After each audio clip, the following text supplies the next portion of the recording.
Summer time rendering episode 1। Guys, ये anime जो है साइकोलॉजिकल थ्रिलर पर बेस्ड है। साथ ही साथ इसमें काफ़ी ज़्यादा सुपर नेचुरल थिंग्स को दिखाया गया है कि एक आदमी किस तरह से एक ही लाइफ को शायद 2 बार जी सकता है या फिर उनके शेडोज़ ही उनको मारते हैं। ये क्या है इसकी साइकोलॉजिकल फीलिंग्स और क्या होने वाला स्टोरी में, चलिए देखते हैं। तो एपिसोड की स्टार्टिंग में हमें दिखाया गया एक बच्चे को जिसका नाम शिन है और वो अपनी महबूबा को याद कर रहा होता है। खैर, यहाँ पर मैं बता दूँ कि ये एक लड़की है जो कि इसका नाम उशीना है और ये मर चुकी है अपने प्रेजेंट टाइमलाइन में, जहाँ पर वो अपनी बहन, जो कि इसकी बहन का नाम है मियो, उसकी प्रोटेक्शन के लिए अब ये सारी चीज़ें वो शिन को कह देती है।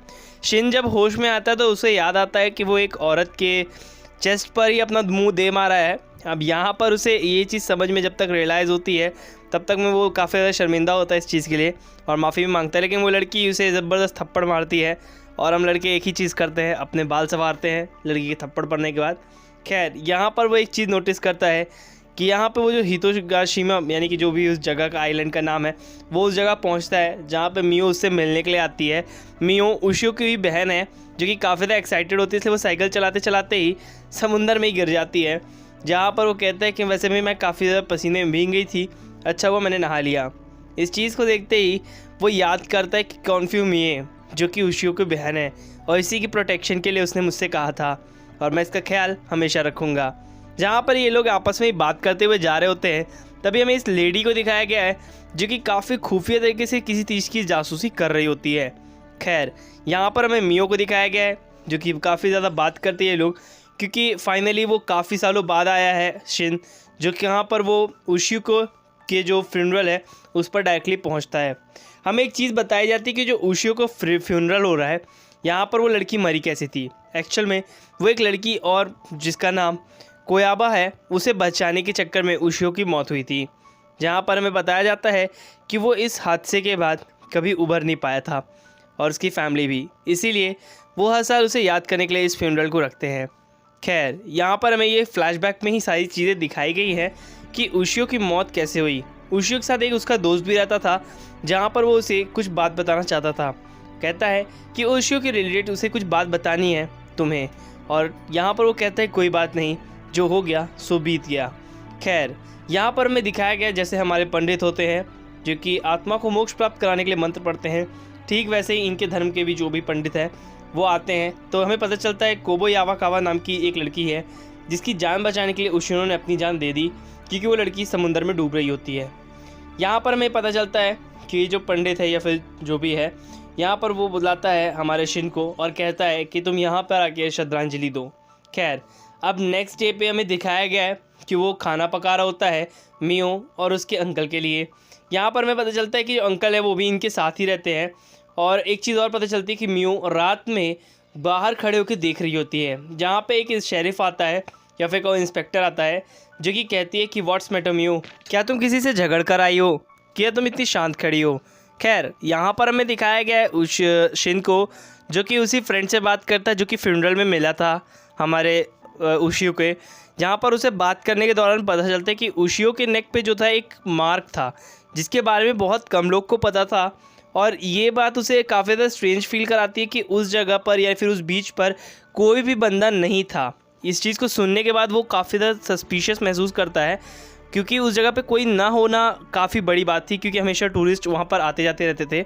साथ ही साथ ये एक मर्डर हो सकता है, उशियो का एक मर्डर किया गया हो, और यहाँ पर ये बात सिर्फ उसके डैड जानते थे। अब यहाँ पर जो उशियो को दोस्त है वो ये भी कन्फेस करता है कि उसके डैड ने ही उसका ऑपरेशन किया था, सॉरी ऑटोप्सी की थी, जिसकी वजह से उसे ये सारी बातें पता है। तभी उसके दरवाजे पे कोई नॉक करता है, एक्चुअल में ये मियो ने ही नॉक किया होता है जिससे वो बात कर सके शिन से। एक्चुअल में सिनपेई जो देखता है कि उसके हाथ में एक छोटा सा ब्रेसलेट या फिर कहूँ गले पे लगाने वाला लॉकेट है जो कि उशिनो ने दिया था कभी शिन को एज अ प्यार की निशानी करके। यहाँ पर हमें एक चीज़ नोटिस होती है कि ये दोनों एक दूसरे को बहुत ज़्यादा चाहते हैं, लेकिन एज अ भाई बहन। खैर, यहाँ पर हमें दिखाया गया है उशियो के एक फ्लैशबैक को जिसे हमारा शिन याद करता है कि जब बचपन में उन लोगों ने इस ट्रेजर को ढूंढा था तब इन दोनों ने एक दूसरे को एक्सचेंज किया था, जिस वजह को याद करके हमारा जो शिन होता है वो बहुत ज़्यादा रोता है और डिप्रेस फील करता है खुद को। यहाँ पर वो ज़्यादा कुछ तो रोता नहीं, मतलब ज़्यादा कुछ बोलता नहीं है, लेकिन सुबह अगले यानी कि नेक्स्ट डे पे 33 जुलाई 7:23 पे जब वो वेटरिंग का काम कर रहा होता है अपने अंकल के साथ, क्योंकि उसके अंकल ने ही उसे पाला होता है, क्योंकि उसके मॉम डैड मारे जा चुके थे आज से कुछ साल पहले। यहाँ पर हमें दिखाया गया कि सभी लोग काफ़ी ज़्यादा इन्जॉय कर रहे होते हैं। तभी एक वहाँ पर कस्टमर बोलता है, हे ईशिन, तुम सुबह 4 बजे वहाँ पर क्या कर रहे थे? हमने तुम्हें से बात भी की थी। शिन थोड़ा कंफ्यूज होता है कि उसने कब इससे बात की, क्योंकि वो एक्चुअल में वहाँ पर अवेलेबल था ही नहीं। इस चीज़ को थोड़ा मियो भी सुनती है, लेकिन वो ज़्यादा रिएक्ट नहीं करती। तभी वहीं पर वो पुलिस वाला भी अंदर आ जाता है, जिस पर वो कहता है, हे क्या कर रहे हो तुम लोग?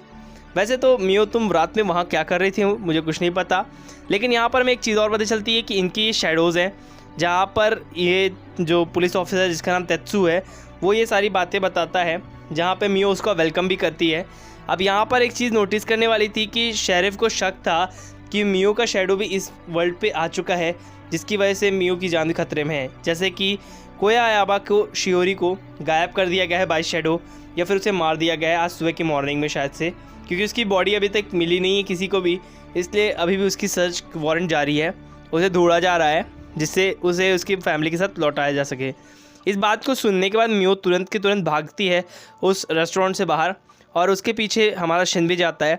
एक्चुअल में यहाँ पर उसे यकीन था कि शैडो ने ही इस जगह पर हमला किया होगा जहाँ पे टेत्सू के लिए खाना आता है, और टेत्सू काफ़ी ज़्यादा मतलब वियर्ड तरीके से बिहेव करता है और सीन चेंज हो जाता है। जहाँ पर मैं दिखाया गया शिन को, जो कि पूरा का पूरा मार्केट खाली होता है और सिर्फ यही दोनों उस जगह पर खड़े होते हैं। अब यहाँ पर ठीक वैसा ही माहौल बन रहा है जैसे उशिनो के टाइम पे बना था, जिस पर एक चीज़ बताती है वो कि उशिनो के मरने के 3 दिन पहले उसने एक और उशिनो को देखा था, जो कि हो सकता है कि वो शैडो हो। अब यहाँ पर ये सारी चीज़ें को डिस्कशन करने के दौरान वहाँ पर एक हंटर आ जाते हैं, जो कि काफ़ी ज़्यादा हंटिंग करते हैं, और इनका नाम है नेज़ू।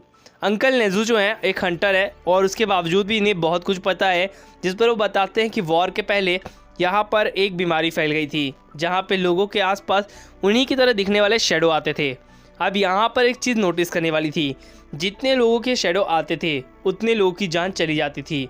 अब यहाँ पर एक चीज़ नोटिस करने वाली थी कि मियो और हमारा जो मेन कैरेक्टर है शिन, उनके भी शैडो देखे गए थे, जिसका अभी भी इन लोग को पता नहीं होता है सिवाय इस लड़की के, क्योंकि ये बताती है कि उसके अंकल ने उसकी दादी ने भी ये बात बताई थी, और उशिनो के शैडो को भी इसने 3 दिन पहले देखा था उशियो के मरने के पहले, और इवन उशिनो ने भी उस शैडो को देखा था, जहाँ पर वो देखते हैं कि वो उस बीच पर वो लड़की खड़ी है जो कि उशियो जैसे ही कपड़े पहने हैं। इस चीज़ को सुनने के बाद जो हमारा शिन होता है वो काफ़ी ज़्यादा हैरान होता है, और वो ज़्यादा जोर से चिल्लाता है मियो के ऊपर। वो कहता है कि सब कुछ बकवास है, जिस पर वो बोलती है कि नहीं, ये बिल्कुल सच है। उसकी ग्रैंड मदर ने भी ये सारी बातें उसे बताई थी, जिसके बाद वो काम डाउन होते हुए उसे कहता है कि कोई बात नहीं, हम लोग हीतो के घर पर जाएंगे। अब हीतो इनका एक दोस्त है, जिस पर वो कहता है कि हम लोग हिरोकू या फिर हीतो के घर पर जाकर डिस्कशन करेंगे इन सभी चीज़ों को लेकर कि इस आइलैंड पर आखिरकार चल क्या रहा है। तो ये सभी लोग इस बात को डिस्कशन करने के लिए उसके घर पर जाते हैं। नॉक करने पर पता चलता है कि वहाँ पर एक्चुअली कोई है नहीं, तो यहाँ पर वो लोग दरवाज़ा खोलने की कोशिश करते हैं।